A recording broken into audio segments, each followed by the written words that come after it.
Personal notice. Danger is my stock in trade. If the job's too tough for you to handle, you've got a job for me. George Valentine. Write full details. We'll begin tonight's transcribed adventure of George Valentine in a moment. And now, tonight's adventure of George Valentine, the ghost of Ireland Betty.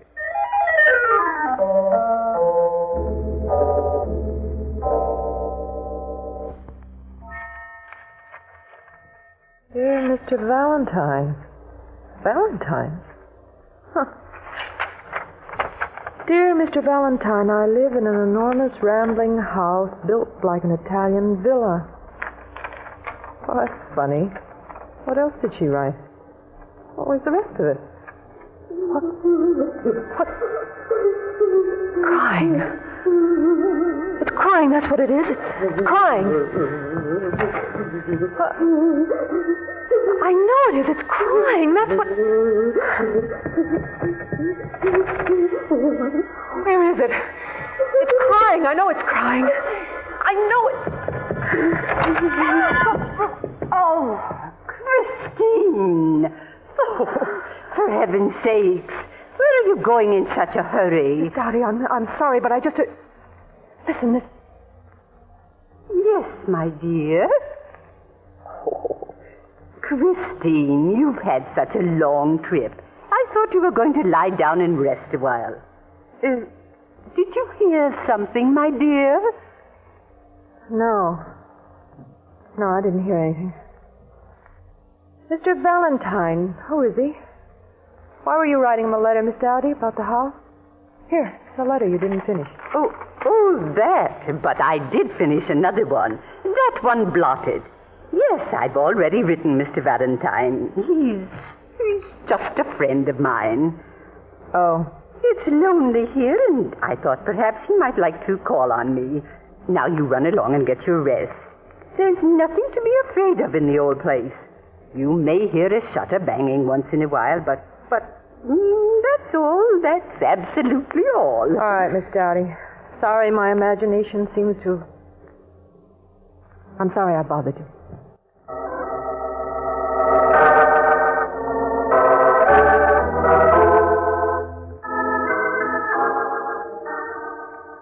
Miss Dowdy, I got the letter you wrote to me all right, but...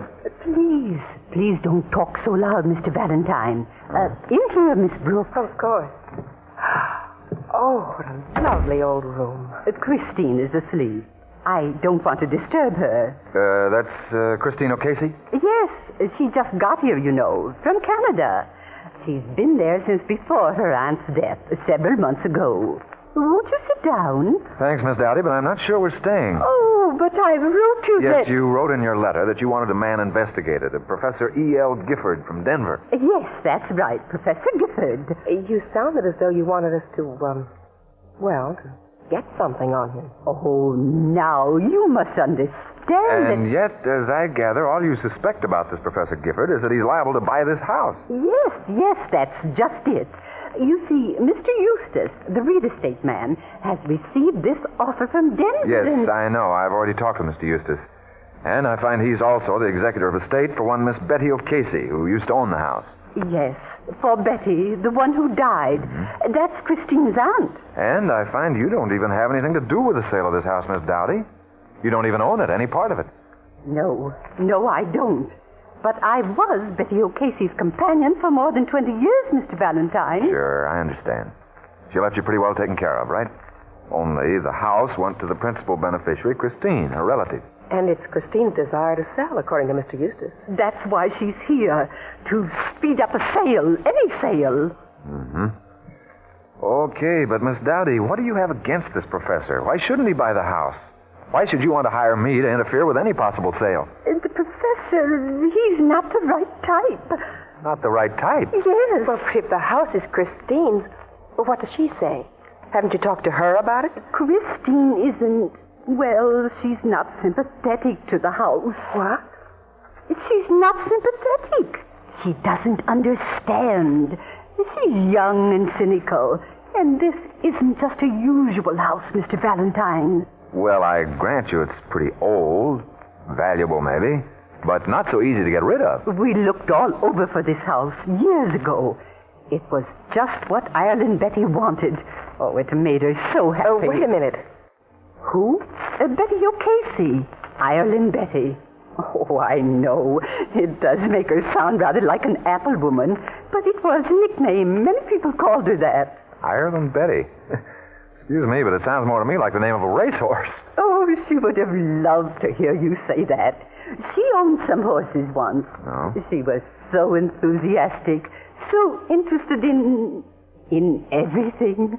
And she was no more recently Irish than I am. But she called herself second cousin to a leprechaun. Sounds like quite a woman. A pixie, Miss Brooks, not a woman. Oh, not at all like her niece, the little modern realist, the unbeliever. Unbeliever in what, Miss Dowdy? Leprechauns? Well, unbeliever in this house, for one thing. Well, you'll have to be more specific. What is there about this place, Miss Dowdy, that you don't want it sold? Because that is the idea, isn't it? You don't want anyone else living here. Why? Mr. Valentine, Ireland Betty and I became great believers in... Well, she looked all over to find this house, because this house was supposed to have... Oh, I'm sorry, Mr. Valentine, that I've troubled you. You're too young yourself, and a good deal more honest than I thought you would be. What? Now, wait a minute. Excuse me. I'm sorry. Wait a minute. How on earth did you get in here? With a key, naturally. Greetings, my dear Miss Dowdy. You haven't changed a bit. Where did you get her? Oh, let go of my hand. Oh, it won't bite you. Tape measures. See if there's space for a piano in the parlor. Besides my recording instruments. Excuse me, Miss Dowdy, but is this the guy? The guy? Professor Gifford. Yes, Mr. Valentine, do? Miss Brooks. Tom. How do you do? Mr. Valentine was just leaving. No. What? No, I wasn't going anywhere. I was just going to say I'd like to stick around for a while. Oh, Mr. Valentine. But of course, you can help me hold one end of this tape measure, Mr. Valentine. Mm-hmm. Come along. I am sorry I intruded, Miss Dowdy, but I was to meet Eustace here. He gave me the key. Oh, Eustace! Mr. Eustace! Do come along, Mr. Valentine. Right. Just us and an almost empty piece of real estate, Professor Gifford. What's your business, Professor? My own happiness, Mr. Valentine. What's yours? No, what I meant was, what are you a professor of? Nothing. Huh? The sort of nothing that is something. The sort of something that is nothing until it is seen or heard by man. Until man like myself is willing to admit that he sees what he can't understand, what no one understands. That makes as much sense as a scrambled jigsaw puzzle. Oh, it's quite simple. I'm a student of psychic research. Supernatural beings. Oh, brother, no, not that. Only fools laugh, Mr. Valentine. Okay, I'm not laughing. You believe in ghosts, huh? So does Miss Dowdy. So did Ireland Betty. Bless her soul. So does this house. Yes, most of all, this house. So that's why you're buying it. Place is infested with ghosts, eh? Scoffer. Not every house has a ghost, you know, any more than it has good plumbing. But that's why Betty bought it originally.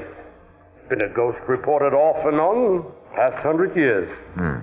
Shall we rejoin the ladies? Yeah, I'm getting scared. I almost had this house once before, Valentine. Ireland Betty rather had her cap set for me. She did not. Yes, I would have had it for nothing then, if it hadn't been for her bodyguard here. Will you throw him out of here, or do I have to? No sense of humor, Miss Dowdy. All right, mister. Because it's true. Ireland Betty pursued me like the beautiful banshee that she was. She came galloping at me like... Yeah, I said never mind. Mr. Valentine. And as for you, Miss Dowdy... No, please, be quiet. Listen. Oh, but Miss Dowdy, what... George. Shh. Don't move anyone. That's what it sounds like. I've never known. We always wondered. Cry, eh? Yes. That's what it is. never heard Oh, it before. come on, cut it out, both of you. Sure, it's crying, all right, but that's not any ghost. Miss Dowdy, where are you?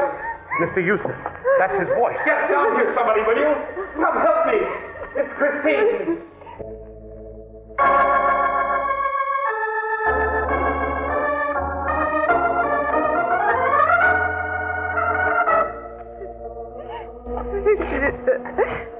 My knees, my forehead. Oh, no. You're all right now, Christine. I found her just lying there on the stone outside her aunt's window. There in the sunken garden, Mr. Eustace? Yes, that's right. Whimpering, almost unconscious. She'd had a terrible fall. I was coming up by the side entrance, you see, and What makes you think she just had a fall? Christine, what happened? Can you tell me? Did you fall? No, I didn't. Well, then tell us. What was it? I don't know what happened, Miss Dowdy. Oh, now look here. George, she's just woozy. Let her rest. Did you see the ghost, Christine? Oh, Professor, for the love of my... No, I didn't. I tell you, there's no such thing as ghosts. It's all your imagination. I saw the ghost once myself. The night your aunt died. Perhaps even she saw it. Over the lawn by the summer house. What are you talking about? Who saw what when? I wasn't here. You never told me. The ghost. Nothing to upset yourself over. And I'm sure Miss Dowdy, unless she cares to lie, will admit that she, too, saw... But what if I did? What if I did see it? It doesn't have anything to do with this. It doesn't. Miss Dowdy. Right, going down like 9 cents, aren't they?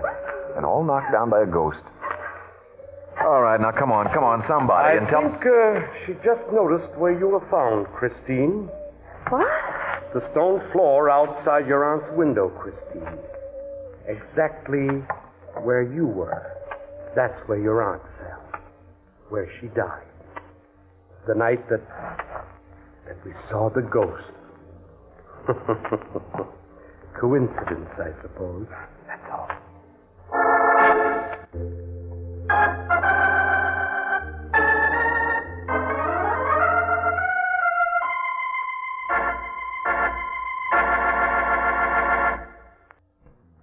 And now, back to George Valentine.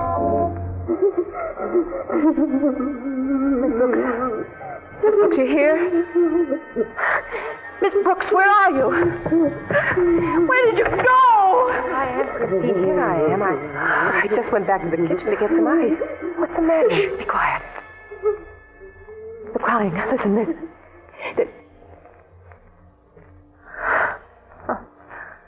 There's my imagination at work. Oh, here, now lie down again. Put this on your forehead. My forehead's all right. The doctor said he'd be out later to take a look at it. Yeah, sure. You've been pretty sick up in Canada, haven't you?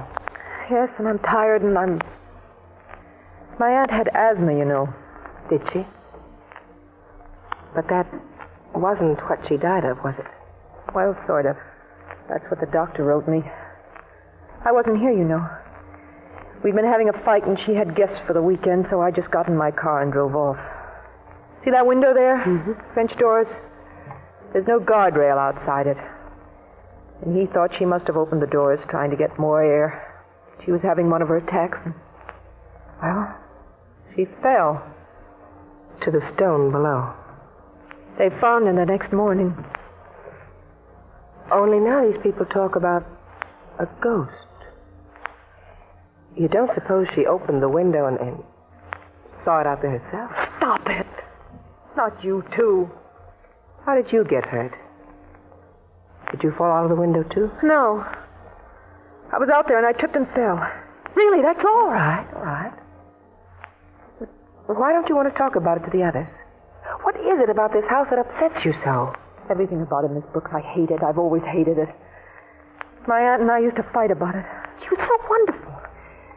But would she take up with those fads, those crazy people, those crazy superstitions? That awful Professor Gifford that she went chasing after trying to impress. All this talk about ectoplasm and manifestations and... Do you blame me? Christina, I don't believe in such things any more than you do. But I would blame you if you kept too much to yourself. If you attributed certain things to your own imagination just because you've been sick and then tired and upset. What do you mean? I mean, what you heard when I was still in the kitchen. I mean, why you've come back here and what you may have seen and what you suspect about these people, about your aunt's death. I don't really know. Is Mr. Valentine going to stay here? Yes, Christine. Where is he now? He'll be close. He'll be right here, won't he? Yes, of course. He's just chatting with Miss Dowdy. She's probably showing him around the place.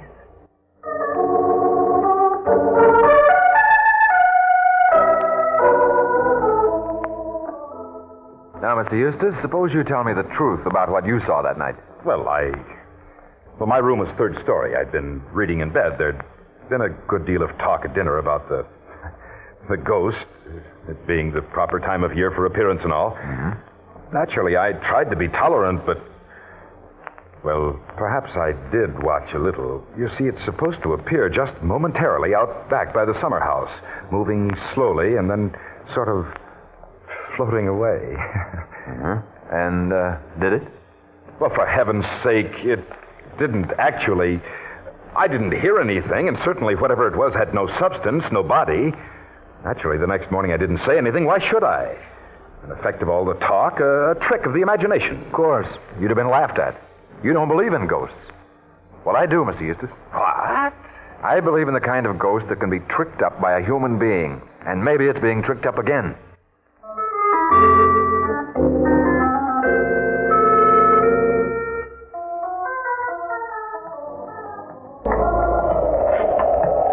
George, I sneaked out one of Christine's shoes. See? The heel here is torn off. Yeah. Now, that's where she fell. Mm-hmm. Stone floor of the sunken garden beneath the overhang there. Oh, it's dark. George, listen. It's a loose shutter, that's all. Stone steps here have mud on the side. Roses have been watered. And mud on Christine's shoes. But if she came down there, she would have been on the path. Hold it. Yeah, here we are.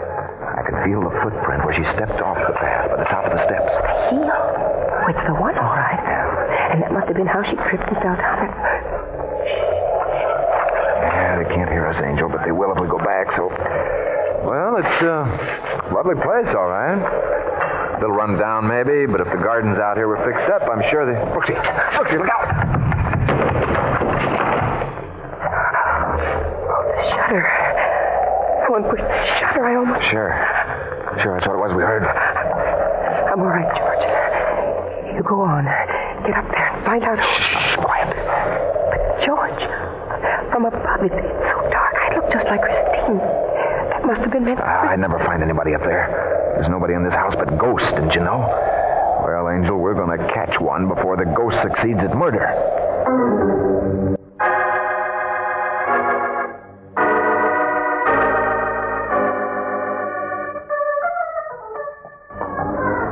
Yes, Mr. Valentine, I guess that's where I lost my heel, where I tripped only... Yeah, you were coming along the path, Christine. You stepped off it, tripped, and rolled down the stone steps. Yes. You were out here walking with the summer house, but you didn't want anybody to know. Let's see, it was Eustace who found you. What happened?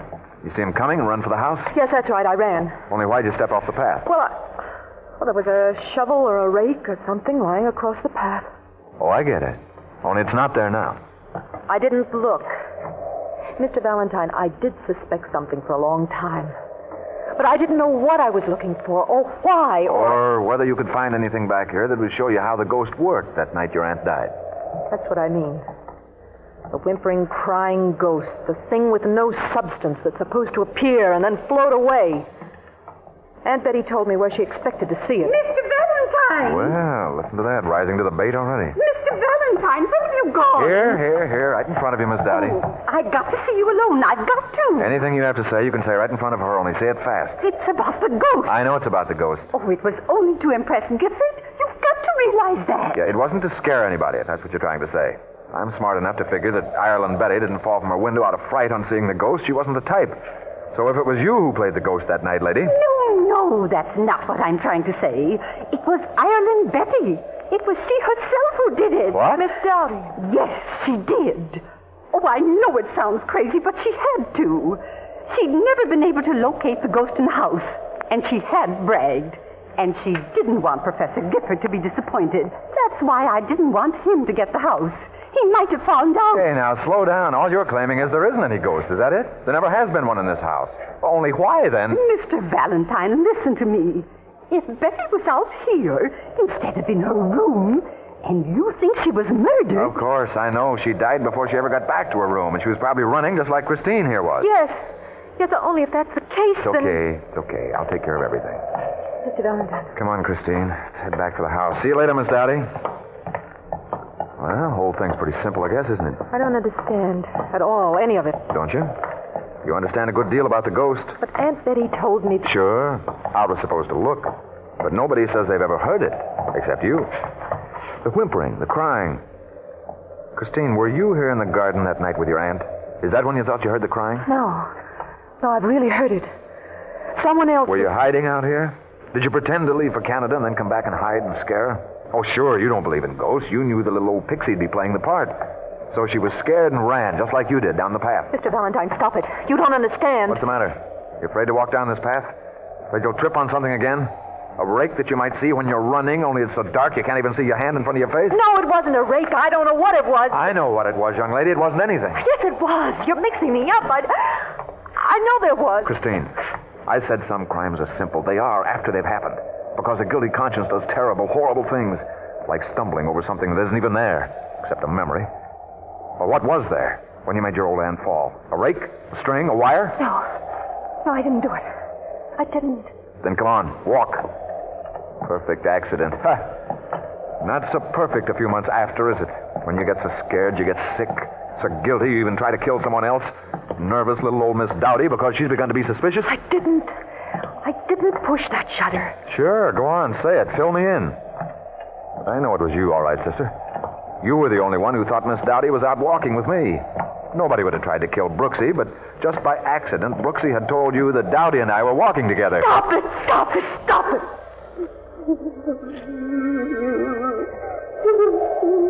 Listen.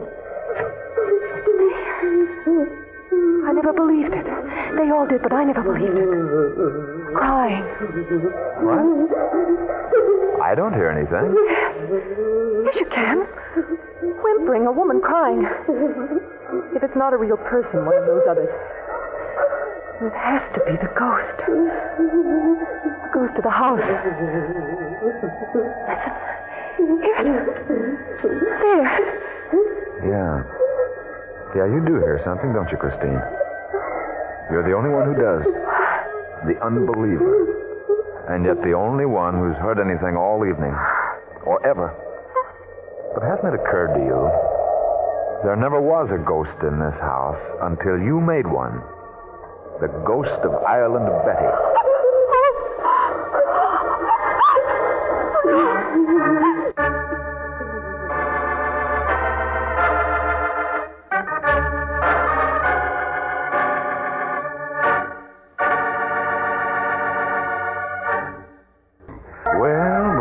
That's what's known as getting a confession the hard way. Oh, the poor girl's an absolute wreck. Poor girl. She killed her aunt, didn't she?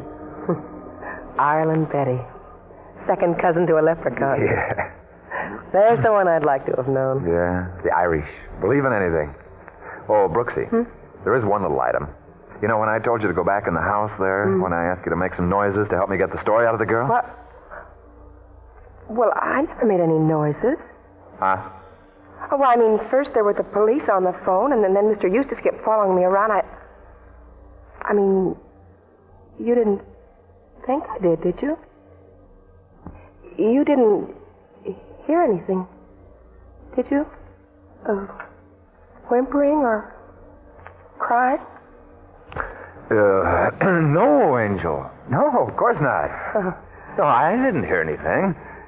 It was just in the girl's imagination, that's all.